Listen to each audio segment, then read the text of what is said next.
Hello again. So I'd like to share some information with you about a very interesting and to me exciting project that's been going on now for about 10 years, and this is the Global Diversity and Inclusion Benchmarks.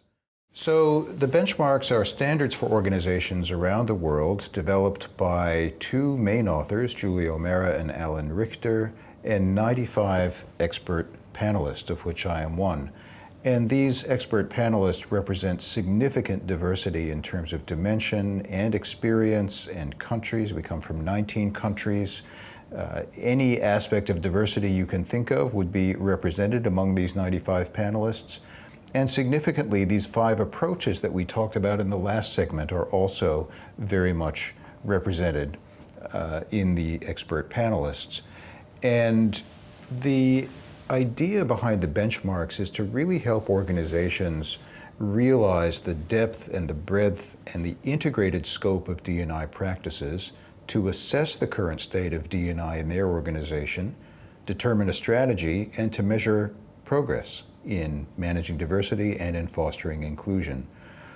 And I think the headline for all of this is that with this work over 10 years with all of these expert panelists is that we've learned what works in many sectors, countries, across cultures. So this is a set of benchmarks that's usable really anywhere, in any country, in any sector, organizations large or small, to make sure that diversity and inclusion work is done at the highest quality level possible.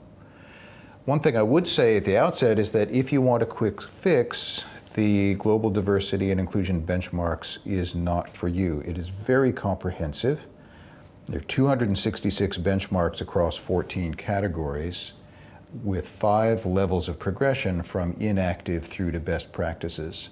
One of the things that is most significant about it to me is that it's free. It is a free, downloadable, user-friendly booklet that's offered through the Center for Global Inclusion, and I'll give you a little bit later ways to get in touch with the Center for Global Inclusion. So it's downloadable at no cost along with customizable tools, and is a really tremendous resource that I recommend to you.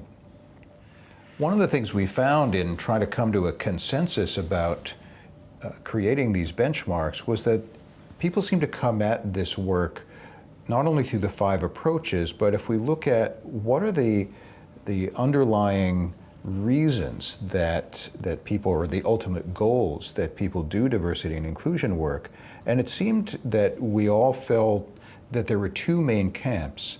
One was about creating a better world, and the other was about improving organizational performance.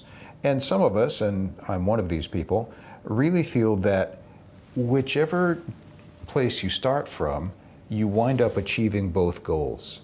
So if you start with the idea that this is good for people and we want to create a better world, you wind up getting better organizational performance. If you decide that, well, we really need to get our organization performing better, to do that, then you need to do things that are good for people, and that winds up creating a better world. So these benchmarks will really help you no matter which direction you're coming from. So as I said, there are 14 of these benchmarks, and of course a benchmark is something that will help us to achieve high quality results. And some of the things that we are noticing in 2018 in terms of where's kind of the leading edge of these benchmarks, what are people around the world talking about? And I'll pick out 3. One is around leadership, and of course inclusive leadership and cultivating leaders who inspire inclusion and who champion diversity, and how do we do that? Another one is around creativity, innovation, and problem solving. So this idea, and I see this very much in my practice as I ask clients, private sector and public sector, and government and nonprofit, so why is diversity important? One of the underlying themes is the fact that diverse ideas help with problem solving and creativity and innovation, and not just the solutions to problems, but also defining what the problems are that need to be solved. And then, of course, that's all very well, but how do we know that we're doing it well? And this is where the benchmarks really come into play. And the third area that really is developing and emerging is the link between diversity and inclusion and sustainability.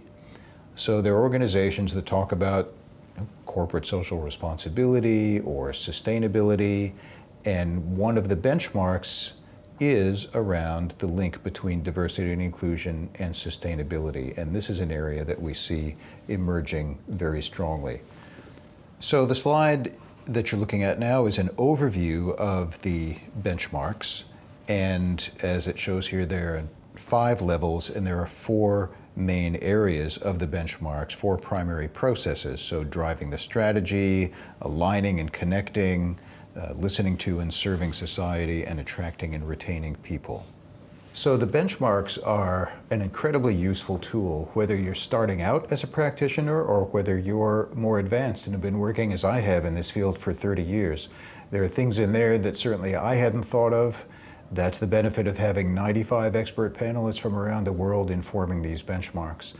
It's also important to let you know that the benchmarks are available in a variety of accessible formats. So if you just contact the Center for Global Inclusion, again, the benchmarks are a free resource.